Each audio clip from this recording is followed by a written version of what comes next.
Good morning. Welcome to the Celtic Ways briefing. The day before, Celtic host St Johnstone in an important league game. Alison McConnell with us on a Friday. Andy Barge, myself, your host. Celtic have turned a little corner, Alison. 3 wins on the spin, Aberdeen, Motherwell, and then a really positive showing against Ferencvaros midweek. But Callum Davidson, the St Johnstone manager, has said that he plans to frustrate Celtic this weekend. He wants to make it a really tough 20 minutes, and he wants to hear the home fans getting on Celtic's back. Is this a sort of game where patience is needed as a Celtic fan? I think so. I don't think there's any great element of surprise in that. I think you've seen it often over the years. Teams knowing that if they're open against Celtic, then they run the risk of being cut open extensively. You can understand exactly why, if you were an opposition manager, you would come with that approach. I don't think it will take Celtic unawares. I think they know what to expect in games like this. I think the onus then is on Celtic to go and break them down. And I think if you look at the speed of the movement of how Celtic play, I think they do have players who can open teams up. I think they have players who can get in behind. And it's just about maximising opportunities and being clinical when they do come along. Well, we had a few comments the other morning. It would have been Wednesday morning on the briefing. A few people calling for Giakoumakis to get his opportunity from the start this weekend. What you're saying there about the movement to trouble St Johnstone's defenders, who are likely to be Jamie McCart, Effie Ambrose, and maybe James Brown. I'm not sure if Liam Gordon's fit again yet. Would that mean that it's probably better to play Furuhashi to make their life a bit more of a misery rather than Giakoumakis? I think the likelihood is it will be Furuhashi. I would agree with you. I think his speed of thought, as much as his speed of movement, makes him such a handful to play against. I think he's a very intelligent football player. Giakoumakis, I think, offered Celtic something different when he came into the fray on Tuesday afternoon. I thought he offered a different dimension and a different way of playing. And I think maybe that's something that Ange Postecoglou may revert to if he's not getting much success with the tried and tested. I don't see him deviating too much from the team who started against Ferencvaros, I'd have to say. Do you know who's come in for a little bit of criticism? Whether it's warranted or not is down to, I suppose, your perception and level of expectation. But considering he's a young lad, Lila Bada, just was a teenager, and I think he still is, in fact, 19 years old. He's had a good start to life at Celtic. 6 goals already. Has scored a few important ones too. But he has sort of drifted his level of performance the last couple of weeks, I think, despite the goals that he's been scoring. Mikey Johnston had an impressive cameo from the bench against Ferencvaros, albeit 5-10 minutes. I wonder if this might be a good opportunity for him to showcase Ange Postecoglou what he's capable of, because just as he was getting into his stride in pre-season, injury struck again. Then he came back to fitness. Injury struck again. You know the Mikey Johnston story. But now it may be an opportunity for him to stake a claim for a place in the team if he can stay fit. I agree with what you're saying about Abada. I think he looks as though he could do with a rest. I think you couldn't criticise the performances. I think he had a fairly explosive start to his Celtic career. I thought he was impressive, all the more so when I think you consider his age at 19 and coming in from a different culture and into a new environment. I think he's done admirably well. I think when James Forrest is back up and fit again, there is another option there, and I'm not sure he will play every game. I think those two might dovetail between one another in terms of swapping and playing in and out. I don't think Forrest, I think when you look at his stats over the last 5 years, he'd played a phenomenal amount of games. I'm not sure about the sensibility in sustaining those numbers as he goes into the latter years of his career. So I think those two might share part of the role. I'm not sure if Mikey Johnston's done enough to start tomorrow, but certainly it's an option. And in terms of team selection, there have been very few options of late just because of personnel and injury problems. Well, if Johnston is going to get a start, you'd imagine it would be on the left. That's normally where he plays and likes to cut in field onto his right foot. If he's going to do that, then Jota has to be either dropped or moved over to the right-hand side, which seems incredibly unlikely at the moment. Yeah, I can't see past Jota, you would have to say. I think I think he's best suited to that left side post. I think it would be impossible to drop him. I think on recent evidence, the only reason you would take him out is maybe to offer a rest if you thought he needed it, but I don't think it's likely. I don't think Jota looks like he needs a rest, to be honest. He doesn't come across as jaded. In fact, quite the opposite. He's impacting games from the very start. He's assisting goals. He's scoring goals. I think he's the sort of young player that after making an immediate impression would want to build on that rather than be given the opportunity to put his feet up for an hour and play the last 30 minutes of a game. I completely agree. I don't think it'll happen. I think he's probably at the minute one of the first names on the team sheet.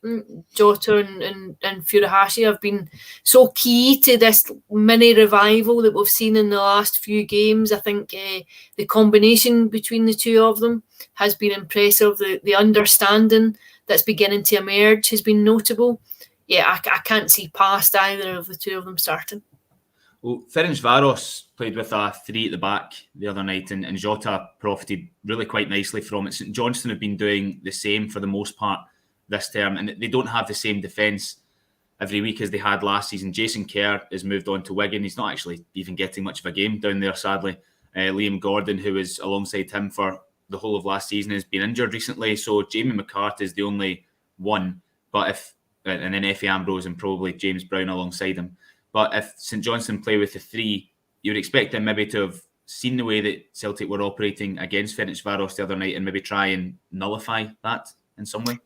Yeah, I think it'll be a 3 maybe when they're in possession and attack with the ball. I think for large chunks of the game it might look like a 5 in terms of trying to contain Celtic and limit the space that Celtic have had, because Celtic have so much joy in the wide areas. I think that's where you would probably look to try and frustrate and make it as limited space as possible. I think St Johnstone haven't quite had the same impact as they did last season. I think obviously the loss of Ali McCann too would be significant in terms of the creative outlet that he presents. But I think they'll approach the game tomorrow as a free hit. Essentially, it's the expectation is all on Celtic. The onus is on Celtic to break them down and create things. And I think so much depends on how the game opens up and when it opens up. I think if Celtic get an early goal, then you think it could be a fairly long afternoon for St Johnstone. The converse of that is true. I think if they keep it tight for a period of time, I think people do start to get frustrated and sometimes it can be a stodgy afternoon. Well, Ali McCann was one that we spoke about in this stream during the summer when the window was still open as a potential option for Celtic to sign in midfield before he moved down south for a frankly weird sum of money, a weirdly small sum of money. I think he's doing pretty well down at Preston by all accounts. A couple of comments coming in. Ted saying that, yep, Giakoumakis needs more of a run. I'm sure that will come in time. Furuhashi just playing so well at the moment, it's hard to look past him. Simon Thomas asking, we've touched on Abada, asking if it's time for Montgomery to take his turn on the bench. And given that it's a league game, I wonder if that means Bolingoli will come back in because he was chosen to play the last one. It's an interesting one. Obviously, Bolingoli wasn't eligible to play on Tuesday afternoon in terms of the Europa League squad. I wonder if Montgomery's just done enough to keep his position. I don't think he would welcome going back out of the team, that's for sure. I think it would be harsh to take him out. I think he deserves to start. Kookaburra saying that it's the turn of Liam Scales then to be played at left back. Bolingoli's had his chance recently. I think though that Celtic fans have been impressed with the way that he's come back into the team. Scales came off the bench again the other night, but from the start against St Johnstone, what do you think? We've not seen much of him. We've not really had an opportunity to show, to see what he has to offer. I think that position is up for grabs. Essentially, I think at the minute, I think obviously Greg Taylor's out injured, and I think it was his shirt at the start of the season. But I think just now there are a number of candidates. I think if someone comes in, gets a run of games, and puts down a marker, I think they may well hang on to the shirt. There's still a few to come back to fitness. Julian and Forrest probably the most notable ones, but Juranovic on the right-hand side as well. In fact, I think you do have Celtic's strongest right-hand side still to come back to full fitness, and that's not really a slight on Ralston or Abada, because they've been doing well since, I suppose, deputising for their superiors. But yeah, Forrest and Juranovic still to come back to fitness. So I think things are eventually taking shape for Ange Postecoglou. I think he's getting a better idea of his strongest 11 as the weeks go on. I think that was always going to be the case, that his hand was strengthened as he went deeper into the campaign, just given the scope of players who were out and the experience that he was missing. You're right to say that Forrest and Christopher Julian have been significant losses. I think both have a great deal of experience. I think Christopher Julian is probably Celtic's strongest centre-half that they have available. I think James Forrest is incredibly underrated for what he's achieved at Celtic. I think he contributes an exceptional amount in terms of goals and assists. I think he's one of those players that I think you maybe realise what he offers when he's not in the team, particularly in a season like last year when he was out so often and Celtic toiled. And Juranovic, I think, is another one who's had an impressive start to his Celtic career. I think he's been shunted about. He's played both left and right. I think obviously right is his preferred position. And I think Celtic will be particularly strong on that side when they have every option available to them. It's a rare occasion this weekend, given that Celtic and Rangers are both playing Europa League football, that Celtic will kick off at an earlier time than Rangers in fact, a day earlier than Rangers because of the situation with COP26 and Celtic playing on Tuesday afternoon. I wonder, and I don't know the psychology of it and how much it can affect mentality, but Celtic can go 1 point behind Rangers if they win on Saturday. And Hearts and Dundee United, who are up there as well, have both got home games. Hearts at home to Dundee, United at home to Motherwell. It's an opportunity, I think, for them to put pressure on Rangers. In fact, Hearts can even overtake them if they beat Dundee. I wouldn't underestimate that at all. I think that can be hugely significant. I think having a team breathing down your neck is very difficult to play in when there's a significant cushion and you know that there's a safety net there. I think it's an entirely different prospect when there's a very immediate consequence for slipping up. So I think you do have to take those opportunities. I think you can't afford to let it pass you by. I think you have to get the win and ask the question. I think you would anticipate that Rangers would be too strong for St Mirren and Paisley, but you know what happened last year. You saw how St Mirren played against Rangers. They had they're on form at the moment, Alison, St Mirren. Yep, and they've had a decent run of form. I think they'll certainly make it difficult for them, but I think if you're in Celtic's shoes at the minute, it's about ensuring it's a professional approach to tomorrow's game. I think you concentrate on doing your own job, and if you do it well, then the bonus is that you have an opportunity to just put a little bit of pressure on another team and see how they cope with that. Celtic couldn't really afford to slip much further behind at the start of October and throughout this month. It was all about getting the results over the line, and that was done in Pittodrie. The win was ground out with the late winner from Jota. Pretty comfortable performance against Motherwell, but the wins at that point were the most important thing. Now that two have been chalked up in quick succession, followed by the one in the Europa League, is the level of performance now as important as the victory, or is it just keep on grinding out wins whenever the match days come along?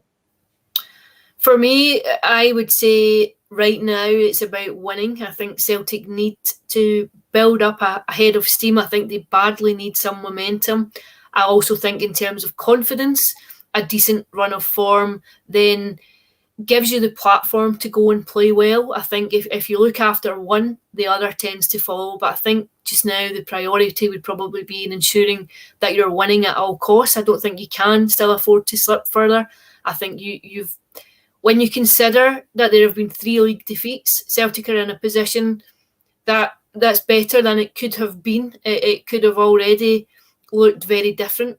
But I think it's maybe a reflection on the fact that Rangers haven't had an ideal start to the campaign either. I think now Celtic will get stronger in terms of players who have to come back. I think you're seeing the early shoots of recovery after a fairly difficult 3 months of rebuilding a team that needed quite considerable surgery on it. But I would say it's about winning. It's about keeping the run going. It's about fostering a belief in the methods that are there and a belief in one another. And I think if you get that right, what you will see is performances coming too. David Bradley agrees with you. One word from him: wins. That's what it comes down to. And Jason Lee's in the comments as well, asking us to give a bit of recognition for Carl Starfelt. Now, he had a tough start to life at Celtic. Starfelt, he was quite easily blamed for a few things that went wrong. But Jason's asking, can we agree that he's become a really good player over the last few games? Is that something you can align with? I think he's been a bit more consistent. I think he's been a bit steadier. I think there are still some question marks over Celtic as a defensive entity. I'm not sure that the they offer or exude an atmosphere of solidity. I think you still get a sense that if they're up against quality opposition, that there are gaps that can be found. So I think it's getting better. I think there have been improvements. I think they look a bit more confident. I think obviously there's an understanding that develops between players when they're playing together over a period of time. So I think there is cautious grounds for optimism. I think there's still a bit of work to be done. Okay, well, thanks for joining us, everyone. We'll be back again next week for another Celtic briefing as they look ahead to the midweek match and reflect on the St Johnstone game, no matter which way it's gone. Remember, you can subscribe to us on YouTube. That means you'll get alerts every time we go live. One of these videos, one of our tactical analysis videos, or any interview clips that we've done with former Celtic players or managers. Thanks for joining us, Alison, you as well, and we'll see you again next week. Thank you.